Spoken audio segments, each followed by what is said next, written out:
Okay. It looks like it's sharing. Can someone confirm that you can see that? And I know you all are muted, so Jeff, that's on you. Good to go. All right, thank you. Fantastic. Okay. So just a brief overview. This is Valessa. I'm the policy coordinator at NYSEIA, and I appreciate everyone hopping on to this solar assessments webinar. I apologize for the late start. We had some technical difficulties. I think we're up and running, but we may be short of panelists, so we'll see how this goes.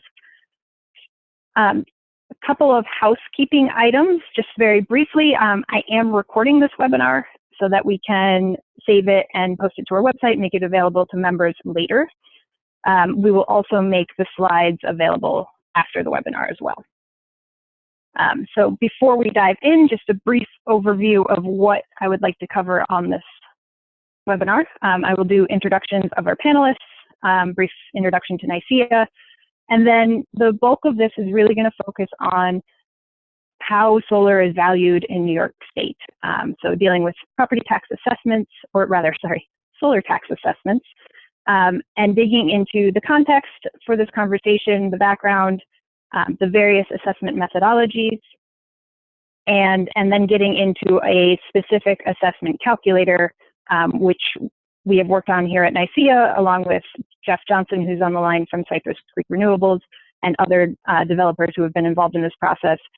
We will share with you a draft tool to gather feedback and have something concrete. It's very similar for those of you who have been following the pilot calculator effort that NYSERDA has been involved in.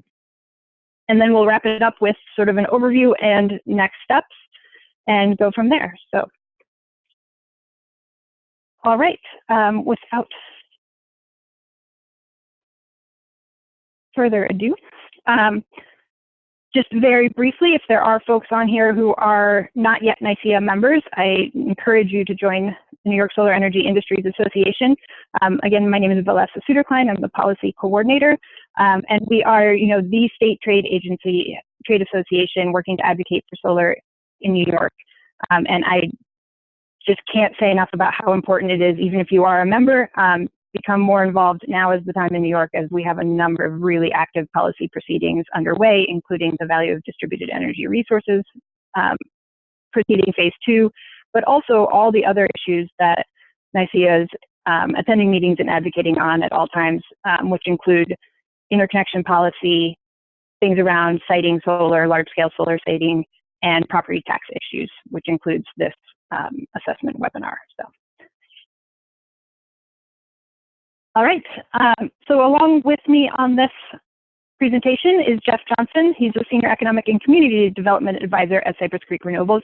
Jeff is actually presenting today on behalf of NYSEIA's property tax campaign. So we have a group of, I think it's about 12 or so developers that have elected to really dig in on the challenges in New York around property tax variability, inconsistencies, and just sort of lack of standardization and the resulting economic challenges that come out of that. So that group has done work on the pilot calculator, and then we dug into this assessment issue, and at the end of the call, we'll talk about next steps. So Jeff has been instrumental in putting together the materials that you'll see here today, and there are other developers on the line, which at the end of this, I think we can go ahead and open up the lines for some dialogue and back and forth, and to get some insight from others who have worked on this as well. I'm also hoping that we might have Dan Spitzer. There were some audio connection issues going on there. Dan Spitzer is a partner at Hodgson Russ. He doesn't need much introduction. He's encyclopedic on all things environmental law in New York, and hopefully we'll be here to help answer questions and add clarification on this presentation.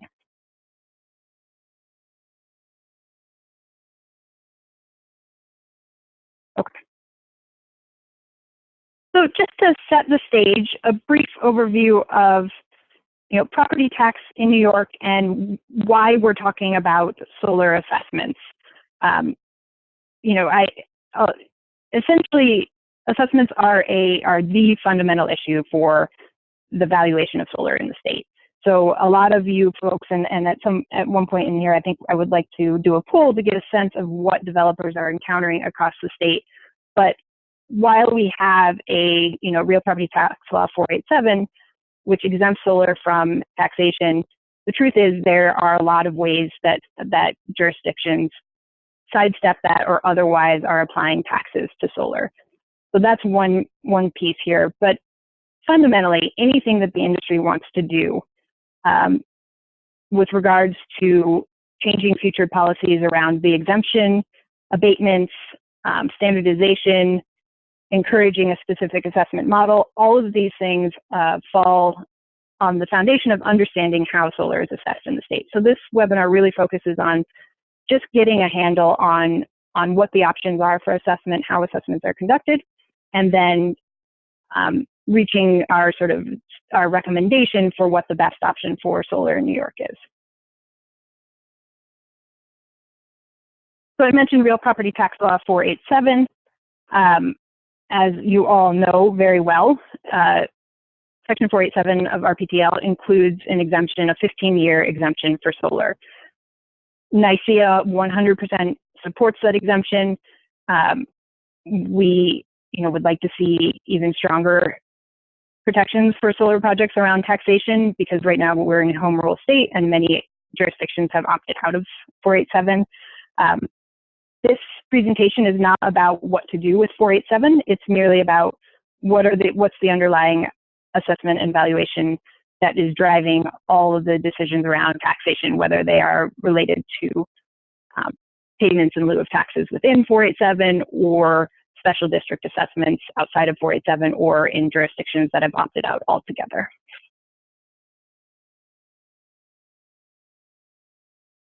So just to recap that a little bit, specifically right now, where is it helpful to have a good handle on assessments, even with the exemption in New York? Certainly, we need to understand how solar is valued in jurisdictions that have opted out. The assessed value of solar also serves as the cap for payments in lieu of taxes. So in those negotiations, it's very helpful to have a reasonable and agreed upon and accurate assessment to serve as a bookend to what that pilot value or pilot amount might be. Special district taxes don't fall under RPTL 487 in the state, so right now they are being valued and taxed according to each jurisdiction, and there's a good deal of uncertainty and variability around there. And then everybody is impacted by the fact that the exemption is a 15-year exemption, and when you're trying to look ahead for your projects, what does that mean for them after year 15? And so those are the short-term questions that we are trying to answer here with this effort. And then there are some bigger picture policy possibilities out ahead once we also understand the landscape.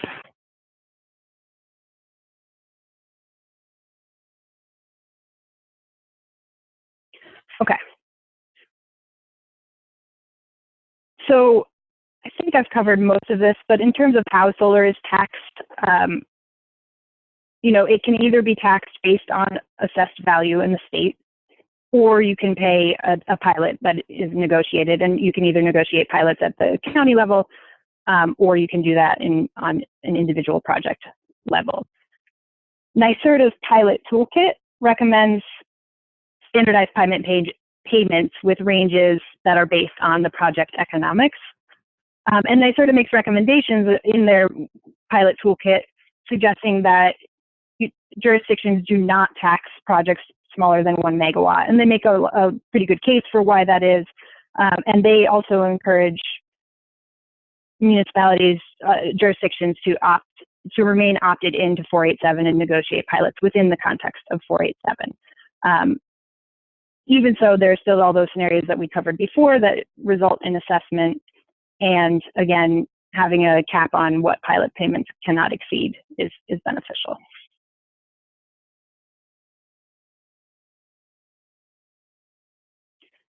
Okay.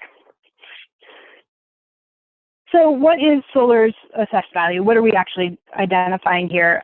So solar valuation is based on what a system is worth. In other words, what a willing buyer will pay a willing seller for a system at any given point in time. The challenge is that there are discrepancies in how assessors conduct assessments and what they include in those assessments. So there's a great deal of uncertainty in the state. If you haven't encountered it already, you certainly are likely to. And developers are having to dedicate resources and a huge amount of time to negotiating and determining taxes on a project-by-project basis. And it's just not sustainable in the state. So the idea here is that if we can reach industry agreement on a proposed valuation approach, and then we can start working on getting state buy-in, we can start to reduce some of the soft costs around this, get some near-term standardization that will work for projects that are in development right now, while we understand the economic landscape as a whole, and then start to look at, are there gaps between existing defensible in practice assessment valuation methodologies and what solar systems can afford, and are there bigger policy issues that we need to tackle? So this is sort of the foundation of that conversation here. So let's understand assessments, and then we can tackle the policy issues that are involved. All right. So in conclusion, for why we are sort of having this conversation within the industry, regardless of your state or local property tax policies, wherever you're working, assessments are the sort of underlying fundamental piece that set a project's value. And whether you're financing projects based on a 25-year value of DER compensation, the tariffs compensation in jurisdictions that are still opted into RPTL 487, whether you're negotiating a pilot agreement, or if we're as an industry seeking predictable and affordable taxes across the state and looking for relief from taxes that are high enough that it's slowing market growth, and we want to actually spur market growth, all of that requires that we have a shared and common understanding of assessments. So that is our objective here with this webinar.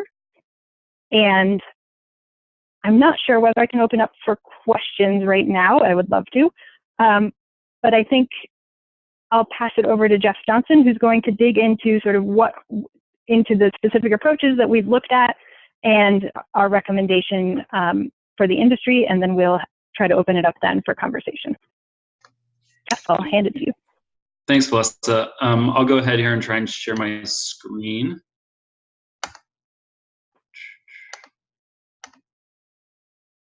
Is that working? That appearing for folks? Yes, indeed. Okay, great. Thanks for the introduction, Melissa, and through walking through sort of why assessments are so important in New York State. Really, we're going to turn now to a little bit of the process that the NYSEIA property tax campaign went through, as far as leaving no stone unturned to figure out what the value of these projects are and what our proposal is moving forward as town assessors really try and grapple with what value to assign to these projects. At the end of this, it'd be great. There's been a lot of great collaboration through the property tax campaign, so trying to represent them well and represent NYSEIA well here, as well as Cypress Creek, and folks can chime in with any additional thoughts on this, but we can just start diving in. So as folks know, the three approaches that town assessors are really using to assess projects right now and assess properties is the comps approach, the cost less depreciation or the capital approach, and the income-based approach. And in our findings, for many reasons, we're strongly recommending that that assessors move forward using an income-based approach with a discounted cash flow analysis. And I'll walk through a little bit what each of these methodologies are, where we've seen certain precedents, and what our rationale for ultimately choosing an income-based approach was. So from the comps point of view, really assessors compare properties to similar properties that have been recently sold. If you've ever bought or sold a house, you are probably familiar with this type of methodology. In the case of solar throughout the state of New York, whatever size or scale it is, frankly, there just aren't enough instances or available data around how these assets are being valued yet to really use the comps approach. And then also, just as important in the future, as there are more instances of solar assets in the ground up and running, the economics, as we all know, can vary substantially between different projects throughout the state, who the off-takers are, what the size of those projects are. So even in the future, as more solar is developed and operational in the state, I think we'd still be pretty hesitant to move forward with a comps approach. With respect to the cost approach, assessors try and identify what the replacement cost might be to take these assets and need to rebuild them where they are. The precedent for this is really with industrial uses. And I think when we thought through this part of the equation, solar energy obviously is very capital intensive upfront and has low operating costs throughout the life of the project. So to use really all of that upfront capital to assign the value, we didn't think that was really a fair representation of the value. I think you would need to see really strong instances of depreciation to really reflect kind of what the value is. So we kind of tried to not use that approach there. This is kind of building off that point. Looking at an initial snapshot of the project wouldn't be accurate to what the value of the asset is throughout its useful life. I think also to the point of seeing significant variations across the industry in modeling upfront costs. I know in my experience with town assessors, some assessors look at total project costs, including hardware, soft cost development, and try and use that as the assessment value. There are other folks out there who really just look at the hardware and see what the equipment that is added to the property and try and use that assessment. So because of the initial snapshot piece, and also because really there hasn't been a lot of cohesion about how to use the cost approach, we've really tried to not recommend that. There are some other points I'll go into on the income-based side of things. Also did want to point out here, I'm not sure if Dan is on the line, but he pointed to a ruling from the Court of Appeals back in 1998 that said that replacement cost method isn't appropriate if there is a viable alternative to assessment. So I think that's really important. I hear some rumbling. So Dan, is that you? Oh, perhaps not. So in any case, this is a really important precedent and one that I think further supports our recommendation going forward with the income-based discounted cash flow, as far as really holistically looking at these projects to see what their value is and what value they're generating in the future, getting an understanding of those cash flows and then taking the net present value and discounting them really shows kind of what that holistic value is. So the precedent here, we've seen something very similar in commercial real estate and oil and gas that have similar economics, in looking at the solar power industry. So I think particularly to the point of wanting some equitable treatment with oil and gas industries, it makes sense to look at solar as it is just another energy generation resource. So alluded to this a little bit, but really the income-based discounted cash flow analysis reflects how assets are being looked at, valued, bought, and sold. So we think it would be certainly a very reasonable approximation as far as coming together with a value. In the methodology, you all are probably have run these models yourselves, frankly, but we looked at the operating cash flows throughout the life of a given project. The NYSEIA property tax campaign spent a lot of time thinking about the inputs going into these operating revenues and operating expenses, and we'll look at the assessment calculator to kind of show you where we landed on that front. I would say there is a caveat here that part of the calculator is very project specific. And in some of our conversations, whether it be with assessors or folks at the state level, I think there is a general understanding that every project is very different. And so we're really just trying to support the methodology here, and then each developer can incorporate its own assumptions into the calculator to arrive to an assessment value. So another part of this that's really important beyond looking at the assumptions for the operating revenues and expenses is figuring out what the proper capitalization rate or discount rate is from these projects to identify kind of what the opportunity cost is here for investors, the time value of their money, and really taking into account the risks that we see in New York State with respect to solar development at all scales. So there was a lot of conversation about this, and we really are proposing moving forward with assigning a 15% discount rate in our operating cash flow. And this stems from a couple reasons we found in looking at the weighted average cost of capital, the WACC for these projects, and adding a risk premium. We found that 15% was very reasonable. As far as the risk go, looking at inflation, regulatory change risk, aging, obsolescence from the solar panels themselves. But as we look towards all the moving parts in New York, whether it's sort of value of DER and needing to change expectations around revenues, there are a lot of moving parts, I think we can agree.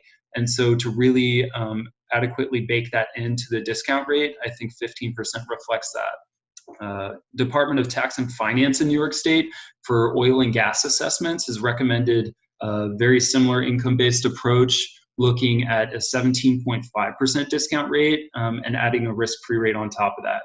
And then in Vermont, I know the state has recommended using a 13.5% discount rate when folks are doing assessments for solar projects there.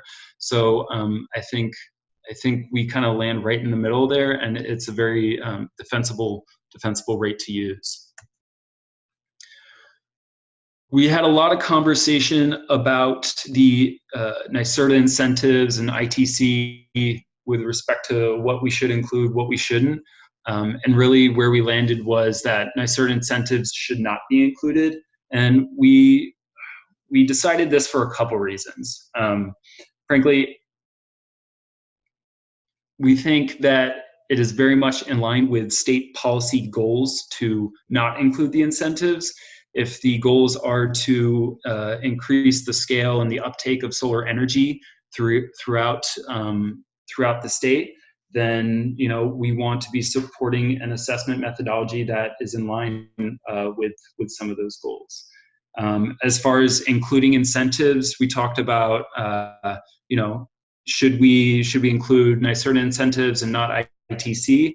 I think because it is an operating cash flow, we didn't want to include ITC, and if we include any incentives, we want to consider all of them. And then lastly, as far as NYSERDA funds are essentially coming from the state, and to include them in an assessment value would be to really ultimately tax funding that's coming from the state directly to support these solar projects.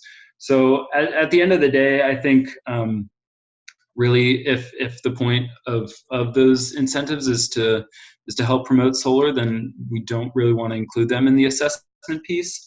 And I think we can kind of field questions and speak to that a little bit more if folks want to dive deeper. I did see a question here, so let me see if I can pull up these controls here.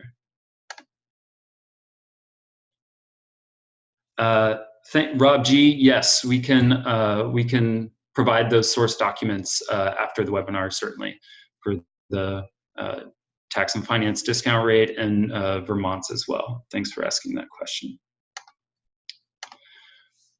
Now I think we'll turn to the DCF, the assessment calculator, and walk through the two components there. We'll keep chugging along, and then we can leave. I think there should be plenty of time for questions as well. So there are two components to the calculator. For folks that have looked at NYSERDA's pilot calculator, this actually functions kind of similarly. Calculator 1 is a bit more simplified and almost sort of revenue based, and I'll talk through why that is.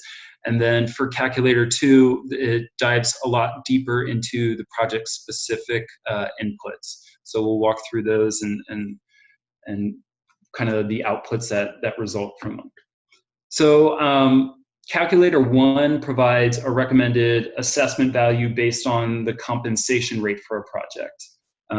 Because compensation or revenue largely drives the assessment when we're doing an income-based approach, calculator 1 really simplifies all the inputs that you'll see in calculator 2 and just focuses on that compensation piece. So the way this really works is if you were to incorporate the size of your project here, which right now is around 2 megawatts AC for a community solar project, and then you can input a compensation rate. Let's say for NYSEG, it's around 9.4 cents per kilowatt hour. Then you'll generate these recommendations for assessment values. This will make a little more sense once we start to look into calculator 2. But really the genesis behind this was in speaking with assessors around the implementation of solar assessments, where we're finding that there is a strong drop, depreciation in value over time, rather than an implementation having assessors needing to go in and reassign values each year as we see these assets depreciating, to find a value over the life of the project that they can just input and frankly leave there, so that they continue sort of taxing the property at that level. So the way this functions, if you look at this cell B9 here, we're at a compensation rate of around 14 to 15 cents per kilowatt hour. In calculator 2, we were seeing average assessment values around $250,000 per megawatt AC. So the idea was to really kind of simplify what the... Hey, Jeff. Yes. I don't think we're seeing the calculator, sorry. Oh, thank you. Yeah, sorry, I should grab that sooner. It probably shared the document rather than your screen. How are we doing now? Yeah, there it is. Okay, thanks for raising Jordana and Valessa. And while I've interrupted, I will say that I believe that Dan Spitzer is on and a panelist now and able to participate. So. Cool. Thanks for joining, Dan. Welcome. Great. So I'll walk backwards a little bit to make sure that folks that can now see the screen know about what I was talking. So essentially, you can see the kind of simplified inputs for calculator 1 here. And in cell B4, you can incorporate your project size, where here it's 2 megawatts. You have a compensation rate of 9.4 cents per kilowatt hour to generate these recommendations for assessment values. And as I was mentioning earlier, really this stems from a lot of the work that we'll see in calculator 2, where generally around a 14 to 15 cent per kilowatt hour compensation rate, we were seeing average assessment values of $250,000 per megawatt AC.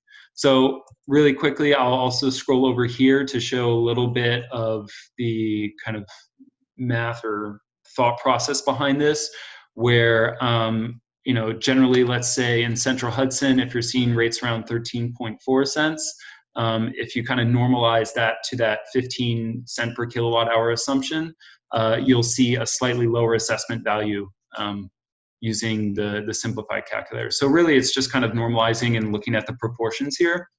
And again, it all stems from a lot of the work that calculator 2 is doing. So with that, I'll scroll back over here and then move over to calculator 2 to walk through the inputs here. Again, as I mentioned, the NYSEIA property tax campaign put a lot of thought into kind of what a lot of these defaults would be. And I think sort of step one would be to choose a different utility territory. So if we choose Central Hudson, for instance, you'll see that the annual expected generation changes, and so does lease costs. Compensation rate does as well, just as kind of a placeholder, but folks can obviously incorporate all the project-specific inputs that they would like into this.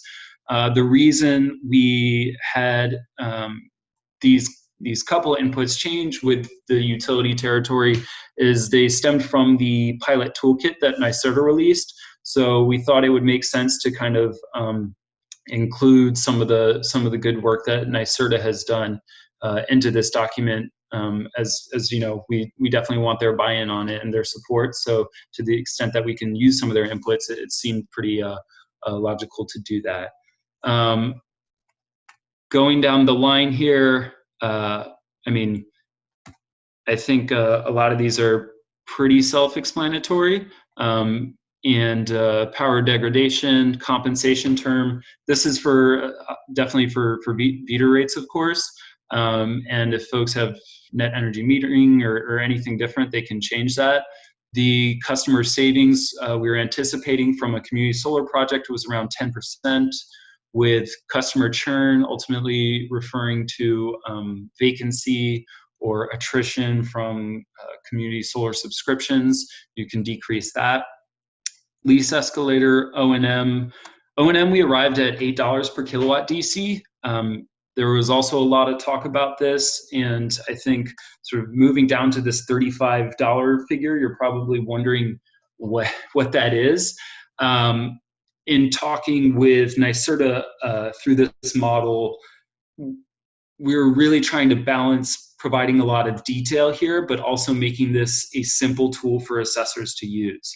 And assessors vary in how much detail they want out of this, but one sort of idea we had was to roll up a lot of the expenses into this larger number so that really it's just less stuff for assessors to have to look at. So this $35 figure is comprised of subscriber costs around $15, including decommissioning for $3, asset management for $5, sales tax and legal fees for $7, and then additional O&M that some folks wanted to account for around $5. And we can kind of send out that information for folks that want to that want that in writing. And let me see here, Jordana, I just kind of want to speak to your quick questions here. Input for B11 for a non-CDG project. I'm not sure. I would kind of defer to folks. I personally have only worked on CDG thus far.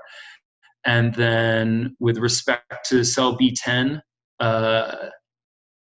yes, I mean, ultimately it would be the sort of the PP rate that you lock in with the subscriber for, at least in the case of community solar, with the subscriber to that CDG project. And we can dive deeper in other questions for CDG and non-CDG. So with that,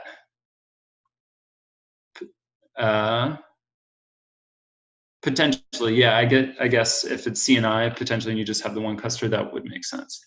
That's correct. So I guess it would be 100% there. Yeah. Great. So, and then I guess the last piece to point out here with the discount rate of 15%, which we kind of talked about earlier.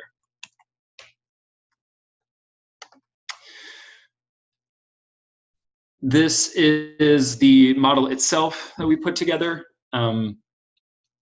Again, it is a simplified version of something. If you were modeling this yourself, you would probably want to include more rows to kind of see how things break down. I mentioned this even in the revenue stream, where you can see year one production and then total revenues. That total revenues piece accounts for the compensation rate, that customer vacancy or churn that we talked about, and also selling the electricity at a discount price. So that's kind of all baked into this row 6 here. And you can see in the out years how that changes as there's production, as there's degradation there. With respect to the expenses, pretty straightforward, stemming off of the inputs you saw on the other tab to come to total expenses to produce your annual cash flow in year 1. And with this annual cash flow, we discount the out years in order to arrive to an asset value that's based essentially on the total cash flows remaining until the end of the project. And so the thought process here is the year 1 asset value would be around $1.8 million. And in year 2, that would drop all to 1.55 million, and so on and so forth. As really, you're discounting the cash flows and taking into account the discount rate and the risk associated here. So in part of the explanation of Calculator 1, where I kind of honed in on the idea of an average annual assessment value to provide something a little more simple and quick and clean to assessors, these B20 and B21 really take an average of the asset value throughout the life of the project to come to these values. And then you'll also see year 1 assessment value reiterated here. So in a nutshell, this is the model that we've put forth.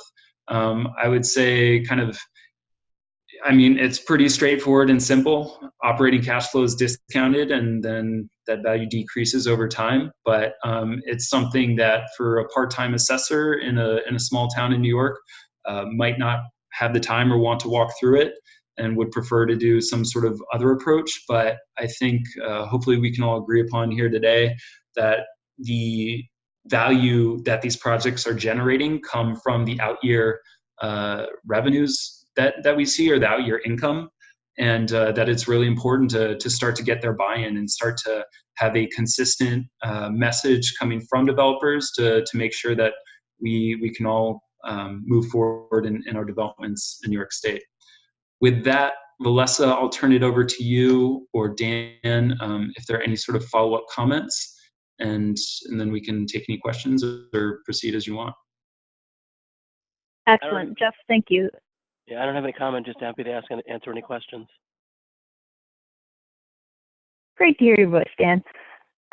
So I'm actually inclined, we have a good group of people, there's a number of folks on the phone, but let's go ahead and unmute everybody. If you're not talking, please mute yourself out. But I'd love to open up the lines to allow everyone to participate and ask questions. I do have one more slide that I can put up, but it really just gets at sort of, where are we going with all of this? So before we dive into that, let's give folks a minute to jump on and ask questions.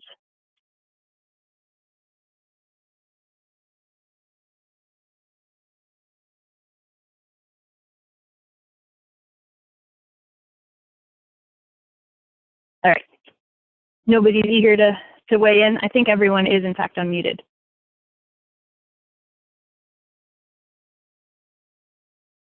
All right, that's fair. One doesn't come to a webinar expecting to have to participate. I think Valessa, Jordana mentioned she's still muted, so maybe there's she's still muted. Weird. Okay. Jeff, can you try unmuting everybody? It seemed like it when you did it. Let me see here. All participants are unmuted, it says online.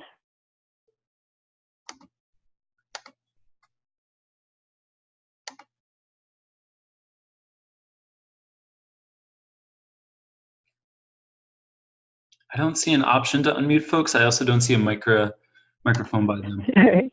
Thanks, Jordana. She's definitely still muted. All right, we'll carry on using the Q&A box and go from there. Just double checking where we're at. Okay. So definitely feel free to submit questions via either the Q&A or via the chat panel. I'm happy to answer those. And then again, we have Dan on who can elaborate on things. So I just wanted to put some context around this conversation, which, from the outset, the objective here was to understand solar assessments in the state, review the various methodologies that developers are encountering in different jurisdictions. Certainly assessors will, start with a capital cost approach, which is really, really problematic for solar. When we did start digging into this, we were looking for objectively defensible inputs and approaches that we can get in the hopes of getting buy-in from the state level. So, ideally, the Department of Tax and Finance would weigh in on this and say, and Dan can speak to this a little bit more, but make a general recommendation for the state. They've done something similar for oil and gas, I believe. At this point, we have reached out to Tax and Finance. They are not inclined to do that at this point. So we've been working with NYSERDA, who is interested in helping to standardize solar assessments. And so Hutan at NYSERDA and David Sandbank have worked on this. They've also developed their own calculator, lots of similarities to ours. And I see all the questions coming in. We'll definitely get to those. And sort of, the things that we're negotiating around are that 15% discount rate, what's included in the inputs and the details, but NYSERDA is in agreement that a discounted cash flow analysis is the appropriate methodology for assessing solar in the state. So I think, a lot of you are probably getting all this information for the first time. I think it would be, from NYSEIA's perspective, very helpful to get your questions here, but also to have you take this, digest it, think about it, and come back to us with some feedback and ideas, and then we can start pushing this forward, because we really need to get it adopted, across the state, and whether that's developers all delivering the same message, meeting with assessors, explaining the economics, explaining where we're coming from.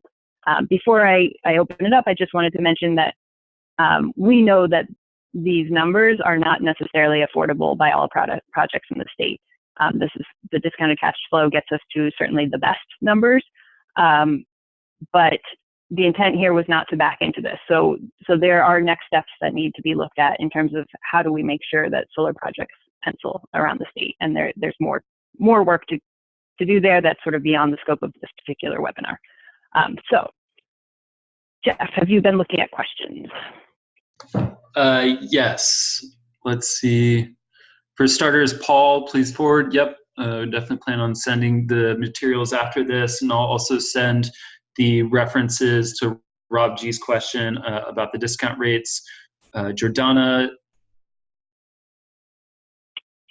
Yeah, I think ultimately it's the developer and the assessor that kind of come to agreement on what value to use, or to the extent that the developer can work with the assessor. I think part of the reason for the conversation today, as far as trying to agree upon an approach that we all work together with assessors, to the extent that we can be more consistent in our approaches with assessors, that there would just be all the more buy-in. I know I've mentioned this on calls with the NYSEIA property tax campaign group, but it seems that a lot of assessors right now are really waiting for their counterparts to make the first move on assessments.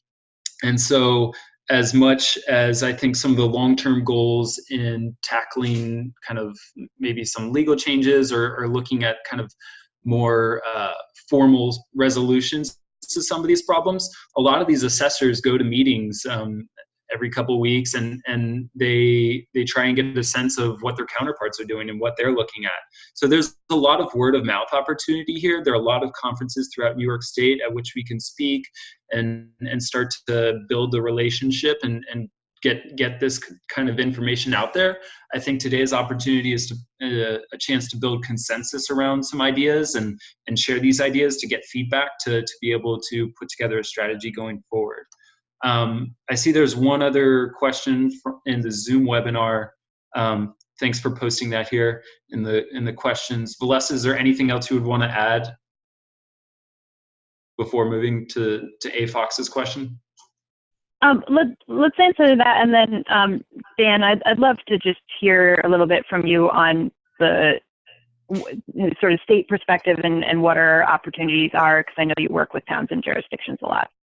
So first, to answer the question out there, which is after we arrive at the assessed value, what tax rate is applied? The answer is you would apply the by jurisdiction, whatever's applicable.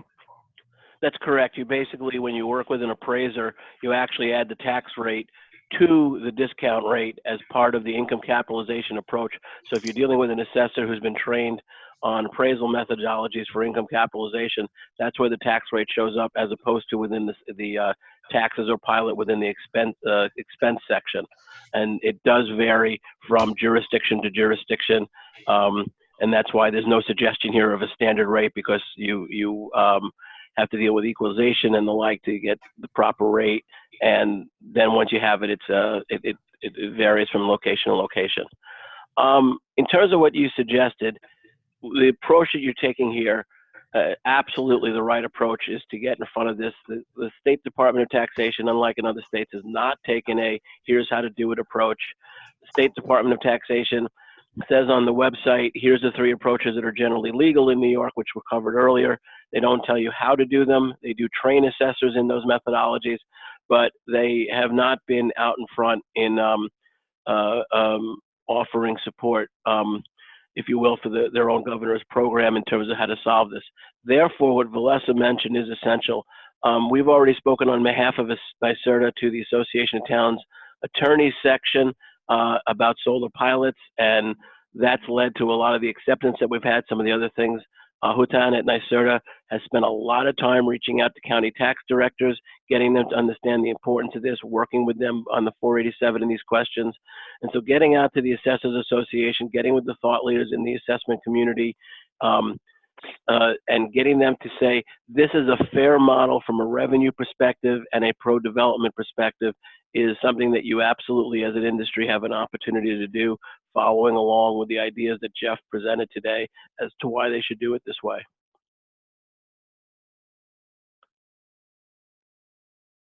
Thanks, Dan. Yeah, I think we definitely have our work cut out.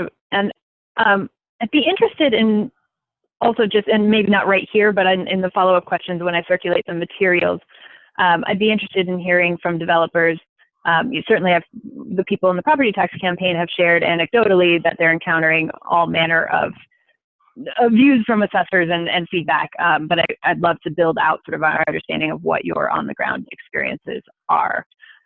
We have another question, which is, do we have a range? And is that for? Is that related to the tax rates? Yeah. If it's related to the tax rates, you wouldn't have a range, because it really is dependent on the particular jurisdiction. So I don't know how you could give a range, because you have some areas on Long Island who have a lot of taxes. You have a lot of rural areas where the town itself doesn't even have a general tax. You're just dealing with the school rates. So I don't know how you would give a range, to be honest with you. I think you really do need to look at some of the communities you're in and come up with the rate based on that. I personally don't have a range. I'll defer to Jeff if he does. For the tax rates, yeah, I mean, a quick go-to, I think if you want to be really conservative about your tax payments, I think opting for something at like 5% is really conservative. But yeah, to Dan's point, I think you really want to hone in and see what the exact tax rate implications are in different communities.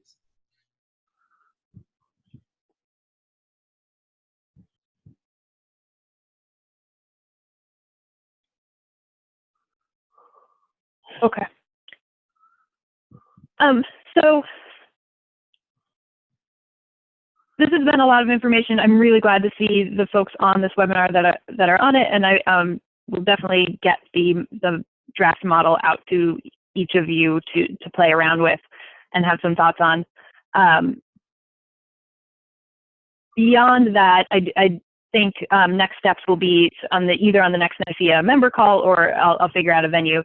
We'll start talking about sort of what and Jim Falsetti may be on the call as well. And I know he and Jordana have been digging into, what are the practical implications here, and just sort of outlining to elaborate on what Dan was saying, that the urgency for driving this conversation in the state, because right now we are seeing assessors sort of doing what they want to do in their jurisdictions, and that can very quickly render projects uneconomic. So this is something we want to get the industry on board with as quickly as possible. Definitely want to hear all your concerns. Definitely want to make sure we're incorporating developer feedback into everything we're doing. Like I said, a dozen or so of us have already weighed in on this. But then beyond that, NYSERDA is moving on this, and we want to make sure that we're driving the conversation in a direction that's going to encourage solar development. It's pretty critical. So I think that's all I have. Jeff, do you have any concluding thoughts? No, I maybe just speaking quickly to Tom's point in the chat. Yeah. I 100% agree that this is still a pretty complex approach. The genesis of that calculator one was to try and provide something more simple. So I guess I'd be curious moving forward, as Alessa alluded to, hearing feedback on folks' experiences on the ground to make sure that we can fine tune and come to consensus around an approach that is in fact going to be sort of implementable. Because I think that's the ultimate goal, to find something that to get to an assessed value that's accurate, reflective of the value of the project, but that assessors can actually use as well. So would be great to kind of catch up more offline on your thoughts on that, Tom.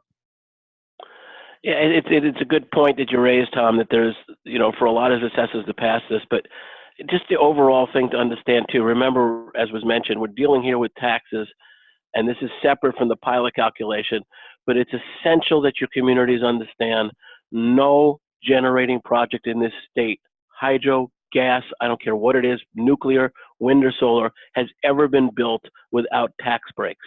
And so this is part of the equation, especially in the opt-out communities, and for those assessment values that the exemption doesn't apply to, as well as setting the stage for fair taxes after the 15-year period. But all of this that you're driving home is important, because you must have fair levels of taxation, and some aspect of 487 pilot or other breaks are essential to make your projects, and you've got to drive that message home too.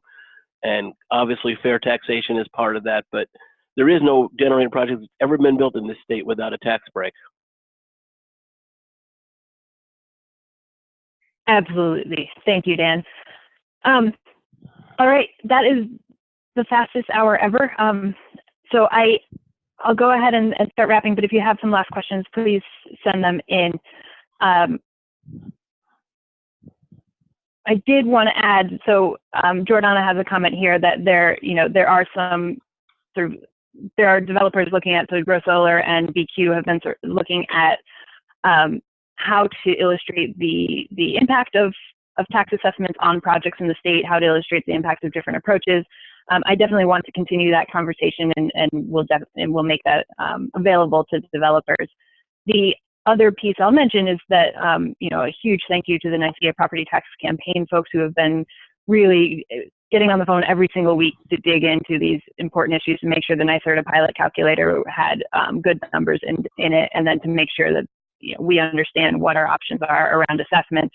The campaign itself was convened with the objective of really tackling the home rule challenges inherent in RPTL 487, and the fact that we're not seeing the exemption applied across the state.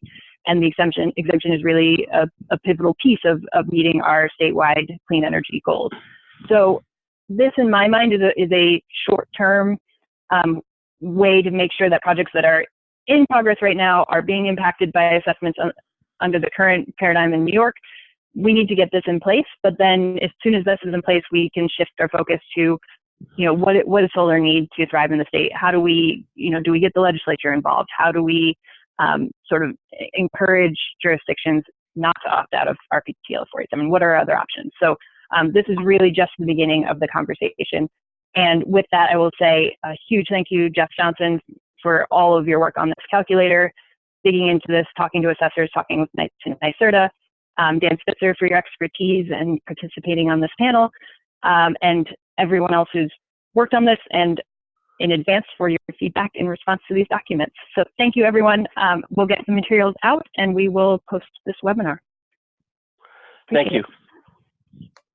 Thanks, everyone.